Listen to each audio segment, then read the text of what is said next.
এখনো বিয়ে করবেন বলে ভাবছেন। শ্রী রুদ্রনীল ঘোষ আমাদের মধ্যে উপস্থিত হয়েছে। আমি রুদ্রদাকে অনুরোধ করবো, প্লিজ রুদ্রদা আপনি কবিতা শোনাবেন না, যা হোক কিছু শোনান, অন্তত এটুকু বলুন যে বিয়ে আপনি করতে চান। পবিত্র পরিবেশে একটা কঠিন প্রশ্ন,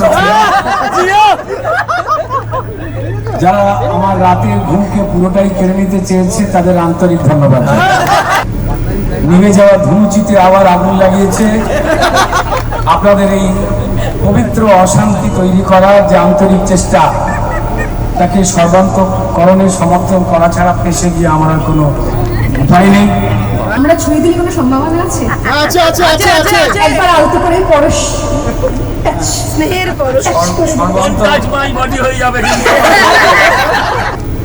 কার্তিক পুজো নালে লোকে আমায় ভাড়া নেবে, আমিও যেতে চাইছি না। এই বছরের মধ্যে কবে আমার খুব ইচ্ছা রয়েছে, ঠিক আছে? নিশ্চয়ই কেউ ট্রেন মিস করে দাঁড়িয়ে রয়েছে, কোথাও না কোথাও প্রচুর প্যাসেঞ্জার ট্রেন মিস করে রয়েছে, কেউ না কেউ দাঁড়িয়ে রয়েছে। হ্যাঁ,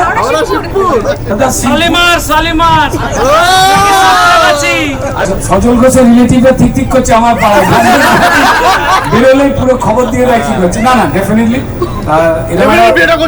হ্যাঁ, মিষ্টি একটা জায়গায়, মিষ্টি পরিবেশে আমরা এসেছি, সেখানে মিষ্টি কথা মিথ্যে কথা বলবো না, শুধু এইটুকুই বলবো যে হ্যাঁ হবে। কারণ ও মা গঙ্গার উপর দাঁড়িয়ে বলেছে ওর বিয়ে হবে, কিন্তু ওর জানা নেই যে বিয়ে করতে গেলে একটা পাত্রীরও প্রয়োজন আছে। হ্যাঁ করে দিল তো, হেসে অতটা করলো। হ্যাঁ, তোমার কি হলো?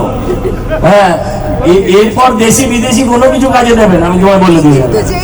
যাই হোক, ও যখন বলেছে বিয়ে করবে, আপাতত এইটুকুই আমরা বিশ্বাস করি, এরপর বাকিটা দেখা যাক। আমি শঙ্করদাকে একটু আসতে অনুরোধ করবো, কারণ এই বিষয়ে শঙ্করদার মতো অভিজ্ঞতা আমি চাই যে উনি একটু শেয়ার করে যান। আদৌ একটু আমার কবিতা লিখে দেবে। বললাম যে আমার ধারণা রুদ্র ডুবে ডুবে জল খাচ্ছে। আর কত জল গাবে রে বাবা, এইবার জলের উপরে উঠবার একটা সম্ভাবনা দেখা দিয়েছে। আমরা আশা করি নতুন সরকার এসছে, এবার এইবার দয়া করে, অনেক কবিতা হয়েছে ভাই, এবার একটু বিয়ের গান বাজুক। যাই হোক, এরকম ভাবে চাপ দিও না রুদ্র, নাহলে আজকেই আবার বিয়ে করে ফেলতে পারে। সেজন্য আপাতত বিয়ের অনুষ্ঠানটা কন্টিনিউ হয়। চলো, কংগ্রাচুলেশন শঙ্কু এবং স্বর্ণালীকে, এবং আমরা সবাই একটু এবার মজা করি। চলো।